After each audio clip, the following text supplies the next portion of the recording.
Shri Ramesh Chennithala. Sir, എൻ്റെ നിയോജകമണ്ഡലത്തിലെ തൃക്കുന്നപ്പുഴ, ആറാട്ടുപുഴ എന്നീ രണ്ട് പഞ്ചായത്തുകളിലെ അതിഗുരുതരമായ കടൽക്ഷോഭം നിരവധി തവണ ബഹുമാനപ്പെട്ട മന്ത്രിയുടെ മുമ്പിൽ ഞാൻ ഉന്നയിച്ചിട്ടുള്ള കാര്യമാണ്. സർ, മത്സ്യത്തൊഴിലാളികൾ പട്ടിണിയിലാണ്. കാലാവസ്ഥാ മുന്നറിയിപ്പ് കാരണം അവർക്കും മത്സ്യബന്ധനത്തിന് പോകാൻ കഴിയുന്നില്ല. സാർ, ഇപ്പോൾ തന്നെ കിട്ടുന്ന ചെമ്മീനാണ്. ആ ചെമ്മീൻ വിൽക്കാൻ പോലും കഴിയുന്നില്ല. അന്താരാഷ്ട്ര വിപണിയിൽ അതിന് മാർക്കറ്റില്ല. അങ്ങനെ പട്ടിണിയും പരിവട്ടവുമായി കഴിയുന്നതിനിടയിലാണ് ഈ കള്ളക്കടൽ വന്ന് 2 തവണയായി ഈ പ്രദേശം മുഴുവൻ തകർക്കുന്ന നിലയിൽ കള്ളാക്രമണ ഭീഷണി ഉണ്ടാകുന്നത്. സാർ, അതുകൊണ്ട് അടിയന്തരമായ തൃക്കുന്നപ്പുഴ പഞ്ചായത്തിലെ പാനൂർ, തോപ്പിൽ തൈമൂല, ചേലക്കാട്, പതിയാങ്കര, പള്ളിപ്പാട് മുറി, കുമാരകൂടി എന്നീ സ്ഥലങ്ങളിൽ 4.1 മീറ്റർ ദൂരത്തിൽ 102.80 കോടി രൂപയുടെയും ആറാട്ടുപുഴ, വലിയഴീക്കൽ, പെരുമ്പള്ളി, മംഗലം എന്നീ സ്ഥലങ്ങളിൽ 96.40 കോടി രൂപയുടെയും ടെട്രാപോഡ് നിർമ്മാണത്തിനായി പ്രോജക്റ്റുകൾ തയ്യാറാക്കി ലോകബാങ്കിന് സമർപ്പിച്ചതാണ്. ലോകബാങ്കിൻ്റെ പ്രതിനിധികൾ വന്ന് കണ്ടതാണ്. പക്ഷേ യാതൊരു നടപടിയും ഉണ്ടായിട്ടില്ല. അടിയന്തരമായി ഈ കടൽക്ഷോഭത്തിൽ, കാരണം എൻ്റെ 2 പഞ്ചായത്തല്ലേ നഷ്ടപ്പെട്ടു പോകും സാർ. 2 പഞ്ചായത്ത് ഇനി ഉണ്ടാവില്ല.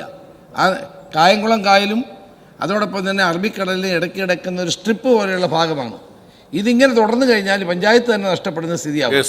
അതുകൊണ്ട് ബഹുമാനപ്പെട്ട ജലസേന വകുപ്പ് മന്ത്രി ഈ കാര്യത്തിൽ അടിയന്തര നടപടി സ്വീകരിക്കണമെന്ന്. ബഹുമാനപ്പെട്ട അങ്ങ് സൂചിപ്പിച്ച കാര്യം വളരെ ഗൗരവത്തോടുകൂടി തന്നെയാണ് കണ്ടിട്ടുള്ളത്.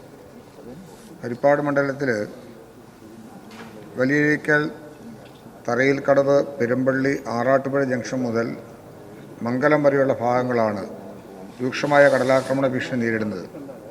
ഈ പ്രദേശങ്ങളിലെ കടലാക്രമണ ഭീഷണി നേരിടുന്നതിനായി കടലാക്രമണ പ്രതിരോധ പ്രവർത്തികൾ 7 കടലാക്രമണ പ്രതിരോധ പ്രവർത്തികൾക്ക് 142.96 ലക്ഷം രൂപയുടെ അനുമതി നൽകിയിട്ടുണ്ട്. വഴിയിലേക്കൽ, ആറാട്ടുപുഴ, തൃക്കുന്നപ്പുഴ എന്നിവിടങ്ങളിൽ ഈ പ്രവൃത്തി നടന്നു വരുന്നു.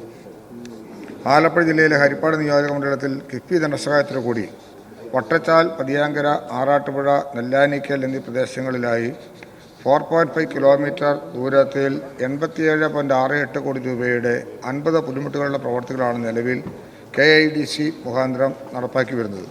അവയിൽ 37 എണ്ണം പൂർത്തീകരിക്കുകയും ബാക്കി 13 എണ്ണത്തിൻ്റെ പ്രവൃത്തി പുരോഗമിച്ചു വരികയുമാണ്.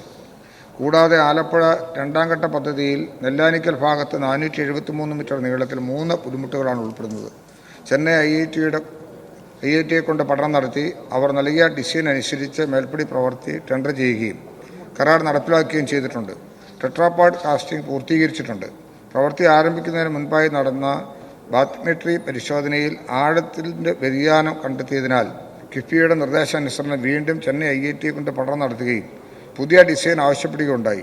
പുതിയ ഡിസൈൻ അനുസരിച്ച് വെല്ലാനിക്കൽ ഭാഗത്ത് 4 പുലിമുട്ടുകൾ ഉൾപ്പെടുന്ന പുതിയ എസ്റ്റിമേറ്റ് കിഫ്ബിയുടെ അംഗീകാരത്തിനായി സമർപ്പിച്ചിരിക്കുകയാണ്. അത് എത്രയും പെട്ടെന്ന് ലഭ്യമാക്കാനായിട്ട് ശ്രമിക്കാം. കൂടാതെ കടലാക്രമണ ഭീഷണി നേരിടുന്ന പ്രദേശങ്ങളിൽ അടിയന്തരമായ ജിയോ ബാഗ് ഉപയോഗിച്ച് സംരക്ഷിക്കുന്നതിന് പ്രപ്പോസലുകൾ തയ്യാറാക്കിയിട്ടുണ്ട്. ഇത് കൂടാതെ കല്ലുപയോഗിച്ചുള്ള സംരക്ഷണ ഭിത്തിയുടെ തകർന്നുപോയ ഭാഗം പുനർനിർമ്മിക്കുന്നതിനായും പ്രപ്പോസലുകൾ തയ്യാറാക്കിയിട്ടുണ്ട്. മേൽപ്പടി പ്രവർത്തികൾ നമ്മൾക്ക് സാമ്പത്തികത്തിൻ്റെ ഭദ്രത ഉറപ്പുവരുത്തേണ്ട നില നമുക്കുണ്ടെങ്കിൽ പോലും ഇമ്മീഡിയറ്റ് ആയിട്ട് ഇത്തരം കാര്യങ്ങൾ ചെയ്യുന്നതിന് ആവശ്യമായ സമയങ്ങളിലൊക്കെ എന്നെ വിളിക്കുമ്പോഴും കഴിയുന്നത്ര സഹായം പൂർണ്ണമായും ചെയ്തിട്ടുണ്ട്. World bank program for result എന്ന പദ്ധതിയുടെ കീഴിൽ അഡീഷണൽ ഫിനാൻസിൽ വരുന്ന വിവിധ ഡിസ്ബേഴ്സ്മെൻറ്റ് ലിങ്ക്ഡ് ഇൻഡിക്കേറ്റർ DILകളിൽ DIL 10 കീഴിലാണ് തീരസംരക്ഷണവുമായി ബന്ധപ്പെട്ട പ്രവർത്തനങ്ങൾ നടപ്പിലാക്കുന്നത്. DLI 10 പ്രധാന ലക്ഷ്യം സംസ്ഥാനത്ത് ദീർഘകാല തീരദേശ മാനേജ്മെൻറ്റ് പ്ലാൻ തയ്യാറാക്കുക എന്നതാണ്. മേൽപ്പടി പ്ലാനിലെ ശുപാർശയുടെ അടിസ്ഥാനത്തിൽ മാത്രമേ ഈ പദ്ധതി തീരസംരക്ഷണ പ്രവർത്തനങ്ങൾ നടപ്പാക്കാൻ കഴിയൂ. നിലവിൽ തീരദേശ മാനേജ്മെൻറ്റ് പ്ലാൻ രൂപീകരണം ആരംഭിക്കുന്നതിനുള്ള നടപടികൾ വേഗത്തിൽ പുരോഗമിച്ചു വരികയാണ്. തീരദേശത്തെ പൊതുവെ ബാധിക്കുന്ന പൊതുവായ വിഷയങ്ങളിൽ കൂടുതൽ രൂക്ഷമായ ഒരു പ്രദേശമാണ് ഈ മണ്ഡലം എന്നുള്ളത് അറിയാം. അതിന് കഴിയുന്നത്ര നിലയിലുള്ള എല്ലാ സഹായവും ഉണ്ടാവും.